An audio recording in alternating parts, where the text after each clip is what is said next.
Momento de arrancar el consultorio de bolsa. Seguimos en Mercado Abierto en Capital Radio. A partir de ahora, ya saben que ustedes son, si cabe más, los protagonistas de este espacio, porque pueden ir planteando sus dudas, que va a tratar de resolver en los próximos minutos Carlos Doblado, analista de Black Bear Broker. Hola Carlos, ¿qué tal? Muy buenas tardes, bienvenido. Hola Rocío, ¿cómo estás? Pero Gracias. ¿cómo están las cosas en las bolsas, Carlos? Parece que últimamente siempre tiene que haber alguna jornada de susto, ¿no? Que nos haga cuestionar muchas cosas. En este caso, la de Bueno, ayer. Hoy parece que se están sí, arreglando los índices en sí. Estados Unidos, salvo, veremos cómo terminan al cierre, pero al menos a Ujú. esta hora el Dow Jones es el único que de momento está en negativo, muy plano el S&P 500, el Nasdaq parece que está intentando girarse, que está desde la caída de la última sesión, digo. ¿Cómo están las cosas? Bueno, yo creo que es un poco lo que tú dices, ¿no? Estamos siempre cuestionándonoslo todo, que está bien, es algo muy, digamos, de científico, cuestionarte las cosas y buscar el modo de refutarlas y muy de analista técnico. Siempre lo digo, que me gusta, entre otras cosas, el análisis técnico porque tiene este acercamiento a la realidad, es decir, está siempre buscando el punto débil de su idea para refutarla y buscar otra. Si recuerdas la semana pasada, pues más que hablar sobre gráficos, soportes y todas estas cosas que no ahora mismo no son muy reconocibles, Sí. hablamos de un gráfico que es este, que hoy te lo he traído en uno en vez de en dos. Y te comentaba que en la noche o sea, en la mañana del jueves, es decir, en la noche de cerrado Wall Street el miércoles, habíamos tenido constancia de que se había iluminado esta flechita verde que tenemos al final del chart. Bueno, para los que lo puedan ver luego con nosotros en YouTube, pero en cualquier caso lo explicamos, ¿no? Esa flechita verde que ha aparecido pues 1, 2, 3, 4, 5, 6, 7, 8, 9, 10, 11, en esta ocasión 12 veces desde 1990, Sí. lo que nos dice es que, bueno, a través de un algoritmo de sentimiento inversor que combina 4 criterios, uno es la volatilidad, otro es el ratio put-call, otro es Investors Intelligence y el tercero es una fórmula que intenta medir las sesiones de descarga y acumulación de papel. Entonces, cuando tienes estas 4 cosas encendiéndose en rojo o en verde a la vez, pues tienes señales, vamos a decirlo así. Me gustan sobre todo las que ofrece este acercamiento en el lado verde, y eso no lo tuvimos completo hasta el miércoles noche, cerrado Wall Street, de la semana pasada. Ya habíamos hablado un poquito sobre todo en la semana anterior ya habíamos comentado que el ratio put-call había alcanzado la zona de 1,16. Eso no es un nivel muy extremo, pero es un nivel extremo. Y de hecho, en los últimos días, incluso a pesar de los nuevos mínimos, ayer el mercado hace nuevos mínimos, pero el ratio put-call prácticamente ya no rebota. Tiene sentido, porque ya hay alguna sesión de recuperación, entonces en esa media de 10 sesiones pues ya no te empuja hacia arriba. Es decir, los bajistas al menos están perdiendo un poquito de resollo. Vamos a ver si es capaz de moverse abajo rápidamente ese ratio y a partir de ahí tenemos una sensación que yo creo que esta semana sí, ahora lo vamos a ver, los precios podrían marcar más claramente. Pero para eso tendremos que superar los máximos que hemos dejado esta semana. Ahora lo vemos. La cuestión es que, aunque no tengamos soportes muy claros, porque no los tenemos, hay alguno, ¿no? Por ejemplo, si nos vamos a los charts, podemos ver que el Dow Jones de Industriales, pues el viernes pasado llegó al suelo de su bandera de continuidad alcista, si esto es un mercado alcista todavía. Y hoy, pues hemos recaído hacia esa base de bandera y desde esa base de bandera el Dow, pues bueno, está intentando acercarse otra vez al cierre de ayer y vamos a ver si tiene una vuelta en un día. Lo único que ha pasado que desmerezca todo lo que comentamos la semana pasada o una opinión alcista basada en una acción precio-sentimiento son los nuevos mínimos que ha marcado el Dow Jones de transportes, que ayer cayó un 7%, hoy también está bajando claramente, pero bueno, podemos ver aquí que también canalizaría bastante bien, es decir, estaría dentro de un canal. El mismo canal que, por ejemplo, tiene un Russell 2000. Si cogemos el Russell 2000, que son las partes más afectadas por todo este proceso, veremos que en la caída que mantiene el mercado en el caso del Dow de Transportes, en el caso del Russell 2000, desde pues, el último trimestre año pasado, empiezan a declinar antes de que lo haga el conjunto de la renta variable, veremos que el Russell también alcanzaba los mínimos de su base de canal bajista la semana pasada.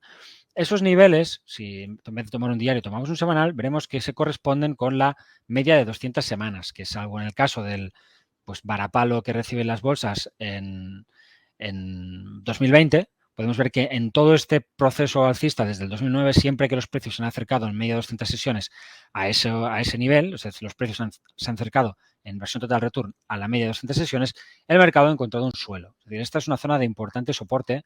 Podremos ver también, si cogemos un gráfico, un soporte horizontal que no quedaba muy lejano. Es decir, aquí tenemos pues un doble soporte, ¿no? O un triple soporte. Por un lado, este mínimo, este gran nivel de resistencia marcado en 2018 y 2019, primeros del 20, y superado en 2021, que ahora sería un soporte. Bueno, pues hemos bajado ahí. Es verdad que para bajar ahí hemos tenido que perder un 30%, pero es estas cosas que siempre digo, que hay tendencias de muchos tipos y que puedes estar corrigiendo grandes alzas profundamente sin que esto cambie en el fondo esas corrientes, digamos, que van bajo esa superficie que todos apreciamos fácilmente en ese día a día que estamos siempre revisando. Pero se nos olvida hacer ese tipo de cosas. Irnos un poco a charts semanales, mensuales y valorar dentro del todo, es decir, de arriba a abajo, qué puede estar significando lo que estamos viendo en corto plazo. Entonces, estas últimas caídas podrían perfectamente verse como correcciones hacia bases de canales bajistas. Un canal bajista que ha sido dilatado, por ejemplo, en el Nasdaq o en el S&P, que habría sido ligeramente dilatado en el Dow Jones de Transportes, que en el Dow Industrial y en el Russell pues los clava el mercado y que en cualquier caso de momento en cierre semanal en ningún sitio se han roto.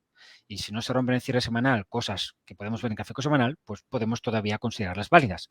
Entonces, lo único que yo diría que, y a falta de ver qué pasa en cierre semanal, que está peor que la semana pasada, es ese paso atrás en falso del transportes, no tanto porque eso sea algo que deteriora el mercado, ya que de forma general el mercado lo presenta, sino porque con esta corrección lo que sí tenemos es que la caída del Dow Industrial no podemos decir que sea divergente. Es decir, la semana pasada te contaba, bueno, pues mira, la caída del industrial no parece tan grave al final del día porque el transportes no lo ha hecho y de hecho presenta como ligeros máximos ascendentes. Bueno, pues eso ya no está. Ese argumento potencialmente alcista no lo tengo. Pero es una cosa, honestamente, menor dentro de lo que yo pienso que hay que utilizar y que utilizo en este momento. Cosas que siguen siendo divergentes, incluso en el último proceso de caída, como puede ser pues que el mercado europeo no haya hecho nuevos mínimos. Podemos ver que el mercado europeo en los 2 últimos días ha recaído claramente, pero no ha recaído hasta los mínimos previos, como ha hecho Wall Street. Es decir, está reforzando esa divergencia. Podemos ver la insistencia que el mercado europeo está mostrando en atacar esta directriz bajista. Son tantos contactos que yo, honestamente, no me creo que vaya a ser tan fácil y que el mercado recaiga desde aquí. Una directriz de 1, 2, 3, 4, 5, 6, 7 contactos, 6, 7 contactos. Esto no es normal. Y normalmente cuando tienes una directriz tan percutida, se rompe y se rompe por el lado en el que la directriz está. Es decir, el mercado no recae desde directrices tan claramente fijadas. Es muy, muy raro. Sería como jugar el partido de un modo demasiado fácil.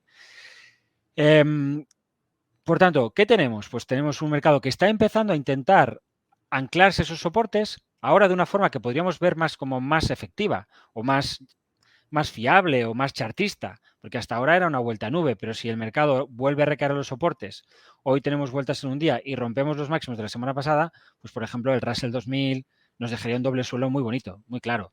Y ahí es un poquito donde hay que poner la vista. La zona 4090 del Russell 2000, 4093, por encima del 4093, en teoría, del futuro del Russell, del SP500, tendríamos un claro doble suelo, que sería una estructura de vuelta de verdad muy llamativa en relación a la corrección previa. Hasta ahora, pues lo que hemos visto, pues pueden ser vuelta nube.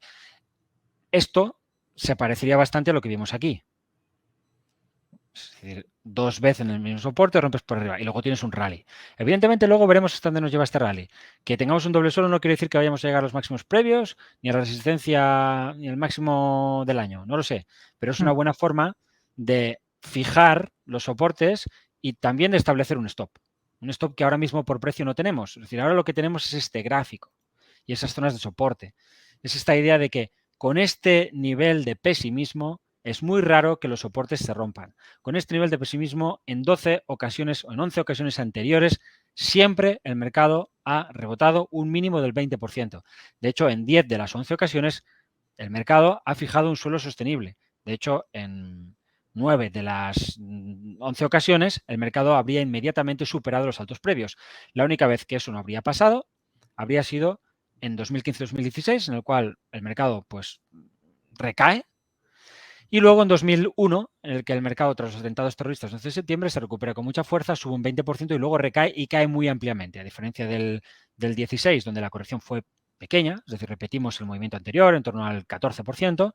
En el 2020 la corrección fue muy gorda, en 2002, perdón, porque el mercado perdió todo lo que había subido y otro 20 o 20 y algo por ciento más. Es decir, es uno de los mercados bajistas más duros que han vivido las bolsas pues desde 1987. O, si quieres, porque el 87 es al final una anécdota, como lo es marzo de 2020, en el fondo del mercado puede parecer que no, tenemos muy cerca del 20 y me dices, ¿cómo que una anécdota? Pues sí, una anécdota.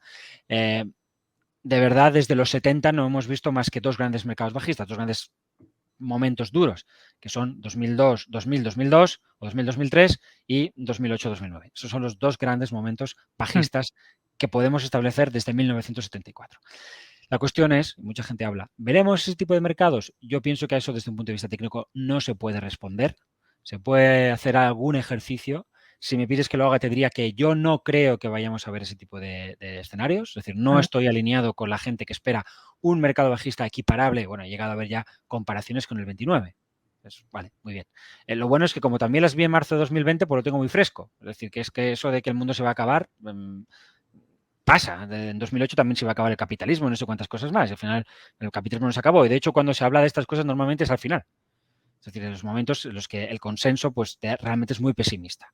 A primeros del 2008 nadie hablaba del fin del capitalismo. Se hablaba de esto a finales del 2008, primeros del 2009. Entonces, bueno, no sé si hemos llegado a ese suelo.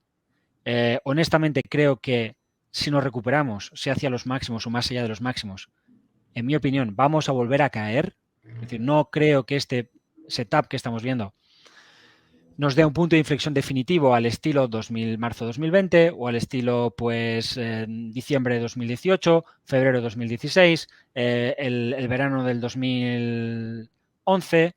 No lo creo. Creo que más bien vamos a ver algo tipo pues la parte de los primeros meses del 2010, en el cual el mercado corrige fuerte, recupera y luego vuelve a caer. 2015, corrección, recuperación fuerte y vuelta a caer. O si me apuras, pues 2018, en la que hay corrección, recuperación y vuelta a caer. Aunque en esa recuperación hay nuevos máximos muy, muy claros, pero como puedes ver, eso también pasa en 2011. Es decir, el mercado se va por encima de los máximos previos, pero luego cae por debajo de los altos del 2010. ¿Por qué pienso esto? Pues por tres razones. Una, esa super resistencia ascendente de la que tú y yo hemos hablado durante meses y que el mercado encontraba en la zona de los 10.000 puntos del S&P 500. Porque todas estas correcciones, todos estos parones que has visto desde 2009 y que en ningún caso ha generado un gran mercado bajista, han ocupado más o menos 2 años de tiempo, entre 18 y 24 meses o 25 o 26 meses. Vamos a decir grandes rasgos, año y medio, 2 años. No llevamos año y medio, 2 años. Es decir, si cogemos el S&P y no nos vamos a la segunda tangencia, sino a la primera, a la zona 9.600 o así, estaríamos ahí desde octubre del año pasado, con lo cual llevaríamos, no sé, unos cuantos meses, pero no llegamos a un año. Con lo cual deberíamos emplear como otro año. Si empleamos otro año, probablemente el mercado se puede recuperar hacia los máximos, incluso batirlos, distribuir arriba y volver a caer en otros 6 meses de corrección.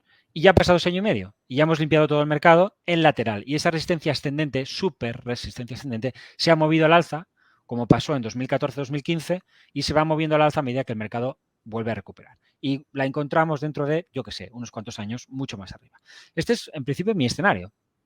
Mi escenario es que todavía el mercado alcista, que nace en 2009, tiene años por delante. Me puedo equivocar, pero esta es mi opinión y no es mi opinión de ahora, es mi opinión desde el 2009-2010. Yo ya hice en su momento, entonces, di una conferencia en Bolsalia, cuando existía Bolsalia, y recuerdo que el título de la conferencia era Dow Jones Industrial 70.000, año 2000, si no recuerdo, era año 2035.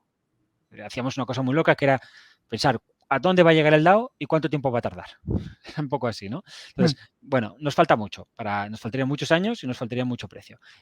Insisto, puedo estar plenamente equivocado, pero es una idea que mantengo desde hace mucho tiempo, que no encontraré el final de este movimiento antes de que pasen 2 décadas aproximadamente. Y vamos una y un poco.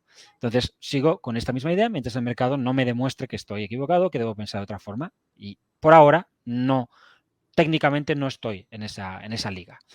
Y el tercer argumento por el que pienso que el mercado no va a hacer suelo ahora definitivamente es que, a diferencia de los movimientos del 2010-2011, 2015-2016, 2018-2020, todavía no hemos visto el ratio put-call llegar a la zona de 1,25, que es un nivel realmente extremo. Es el nivel que se alcanzó en marzo de 2020, es el nivel que se alcanzó en algún momento del lateral de los años 2015-2016 y es también un nivel que alcanzamos en el periodo 2010-2011. Puede ser al principio del periodo, al final del periodo, pero lo normal es verlo en el periodo. Y de momento no lo hemos visto porque en la primera corrección no hemos llegado a ese punto antes de que las bolsas lleguen a extremo pesimismo y intenten moverse al alza. Ojo que puede ser que el mercado siga cayendo y lo alcancemos dentro de 3 semanas. Y entonces, bueno, ya tendremos un 95, rebotaremos y a lo mejor entonces sí estamos en un mercado bajista principal. Hasta ahora no puedo pensarlo. Si el mercado hace suelo desde aquí, es decir, si no caemos más, si respetamos esos canales que hemos estado viendo, en mi opinión, el mercado se moverá bastante al alza en los próximos meses, 2, 3 meses, no lo sé, 4 meses, no tengo ni idea. Y después, hipotéticamente, deberemos adentrarnos en una segunda fase correctiva dentro de este mercado que ya lleva varios meses, pero que por diferentes cuestiones entiendo que no ha terminado. Bueno, pues nos quedan claras esas 3 razones, esos 3 motivos por los que piensa, que el mercado, no haría ahora un suelo definitivo. La próxima semana vamos a seguir sometiendo, porque pueden cambiar las cosas o no. Bueno, es difícil. Las cuestiones de sentimiento no cambian tan rápido. Si recuerdas, hemos hablado mucho del sentimiento inversor optimista durante meses en la escalada. Lo que puedes es fijar el objetivo, hablamos, tiene que llegar a este techo de resistencia, mientras no llegue ahí, pues hay espacio. Pero el argumento central, el optimismo es demasiado grande y tenemos que irnos al otro lado, eso no podía cambiar, salvo que el mercado tuviera corrección o lateralidad. Y bueno, ya lo hemos visto. Se ha producido, hemos llegado al otro lado, pero para eso hemos tenido que tener una corrección bastante gorda. Bueno, ahora, para que ese sentimiento cambie, tiene que el mercado recuperar, si no seguirá muy optimista, muy pesimista y me va a costar un poquito dar por rotos determinados soportes mientras ese sentimiento no mejore. Si el sentimiento mejora y el mercado cae, perfecto, porque ya tiene espacio. Se ha renovado el oxígeno de los bajistas. Ahora podríamos decir que hay demasiados bajistas en el mercado. Y eso, aunque hay otras formas de acercarse, hay gente que dice que no, porque por aquí, por allí, muy bien, porque uno siempre puede coger la encuesta o la herramienta que quiere para medir y sacar la conclusión que le da la gana. Los analistas somos muy escolásticos, es decir, yo pienso esto, pues voy a buscar los argumentos que me encajan y lo suelto. Sí. Yo intento usar el mismo. Entonces, este es el mismo argumento que hubiera usado en 2018, en 2020, en 2016. Es decir, esto no se mueve. Dentro de 3 años, 4 años, cuando haya una nueva corrección, me puedes preguntar, oye, ¿y ese algoritmo de 4 criterios qué te dice? Pues te lo explico. Pero será el mismo o será algo muy parecido. ¿Qué le parece si vamos analizando títulos, Muy valores, bien. respondiendo dudas de oyentes a los que les recuerdo, por cierto, cómo pueden hacer para participar con nosotros? Ya saben que tienen a su disposición un correo que es oyentes@capitalradio.es, también que pueden llamarnos al 91 283 33 33 y que nos pueden ir dejando notas de audio a través de WhatsApp en el 687 050 600. Vamos primero con un correo que nos envía Óscar y nos pregunta por 3 valores. 2 en España, en el IBEX en concreto. Está pensando en una posible entrada en ACS o Red Eléctrica de España. Y otro en Estados Unidos. La compañía es NRG, Energy. También está pensando en tomar posiciones en esta empresa del NYSE, el ticker NRG. O sea, las 3 son para entrar. No sé si quiere comenzar por aquí, por casa. Empezamos por casa, si te parece. A ver, Venga. ACS tiene muy buena pinta. Si no fuera porque tenemos un mercado oscuro, pues oye, te estaría diciendo, pues está rompiendo al alza. Es que además lo está haciendo, le falta un poquito, tiene una resistencia ascendente en la zona del 25 y pico, pero es fácil ver aquí un gran doble suelo con ASA y decir, oye, qué buena pinta tiene ACS. Y es que es así, mientras no pierda 23, tiene una pinta buenísima. Entonces, no me parece mal que tome una posición porque creo que el mercado va a aguantar aquí y eso debería permitir a ACS ganar altura. Se ha pasado muchos meses lateral, está rompiendo el alza cuando menos te lo esperas, es decir, cuando más complicado está todo, pero porque ha aguantado bien en esta, digamos, recaída del mercado de pues marzo a abril, sobre todo de abril, básicamente porque el IBEX 35 no ha caído. Es que lo del IBEX 35 es un poco un fenómeno paranormal. O sea, ¿por qué el IBEX no cae? Todas las bolsas europeas han recaído bastante más intensamente que el IBEX 35. El IBEX 35 tiene una historia larga de desafíos. Es un índice con una cierta aura de, ¿cómo te diría? A ver. Heraldo de los cambios, ¿no? O sea, es como que es capaz de descorrelacionarse y tomar una dirección que nadie entiende y al final tener la razón. No siempre es así, pero yo le he visto muchas veces discrepar y decir, pero ¿a dónde va el IBEX? Y al final dices, pero ¿qué le pasa al IBEX? ¿Por qué ha cogido el camino correcto cuando todas las demás piezas no encajaban, ¿no? Parecía que es lógicamente no es la parte más dominante, pero tiene ese aura entre los analistas técnicos, o al menos entre algunos, y yo se lo he leído incluso a gente. Yo recuerdo una vez una entrevista con el CEO entonces creo que era bueno, el mercado de futuros suizo estaba fusionado con el mercado alemán. Ahora no sé si esto sigue siendo así, creo que sí. Y entrevistaban a esta persona y el tío decía que había dos índices que él seguía especialmente. Y decía, bueno, y es verdad que tienen esa cosa los dos, o tienen un poquito de esa cosa, que son el SMI suizo y el IBEX 35. Y yo pensé, mira, pues ya no somos tres analistas técnicos los que nos hemos dado cuenta, es decir, hay alguien que no usa gráficos y que ha percibido que pasa algo raro con estos índices. Bueno, te diría también que he visto el IBEX 35 patinar muchas veces, y, por ejemplo, un patinazo brutal del IBEX 35 son los mínimos de la segunda parte de la pandemia, o sea, es decir, digamos, de cuando el mercado recupera, la primera recuperación general, toda esa caída que hay en septiembre, pues en muchas partes es más bien pequeña. En Europa fue más profunda que en Estados Unidos, pero es que el IBEX 35 llega a los mínimos de una forma que dices, pero ¿qué está haciendo el IBEX 35? O sea, ¿qué quiere el IBEX 35? ¿No? Y bueno, pues en este caso se equivocó. O sea, el IBEX 35 se va hacia los mínimos de una forma muy profunda y al final era el que estaba equivocado. Pero incluso en este caso aguantó el hombre su soporte perfectamente. Si lo buscas en versión total return, por supuesto, si lo buscas en versión pre-return te lo va a romper. Y desde ahí se recuperó. O sea, no siempre es el que mejor lee las cosas, pero me gusta ver al IBEX 35 diverger cuando estoy apostando por términos de sentimiento inversor, porque me digo, mira, sí, esto sentimiento va a funcionar porque el IBEX ya lo huele. Sí. Y lo ha hecho bien en los últimos días, la verdad.